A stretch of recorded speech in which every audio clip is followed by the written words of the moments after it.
Ask a kid to read about scurvy and you'll be met with blank stares. However, ask a kid to read Plague Busters and they'll be intrigued because it kind of sounds like Ghostbusters, and they'll look into Plague Busters and say, this is actually a very entertaining book. Thanks for giving it to me. You are really something.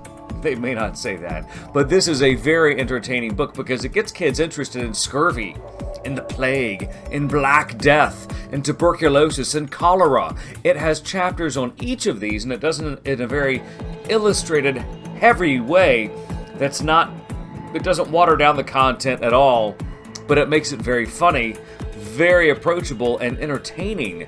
I call this Closet STEM.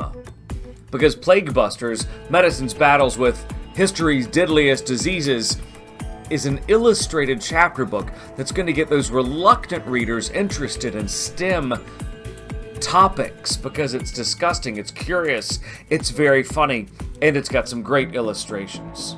Who's it going to be good for?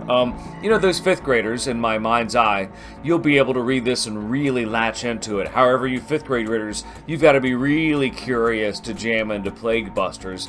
It's more for you middle school kids because of the content and the intellectual nature of it. It's not a highbrow book by anyone's standards, but you've got to be at least somewhat curious, and at least you've got to know what the plague is and how big it was, and scurvy, what a nasty thing is, and rabies. You've got to know that rabies it's more than that thing that mandates 15 shots through your belly button.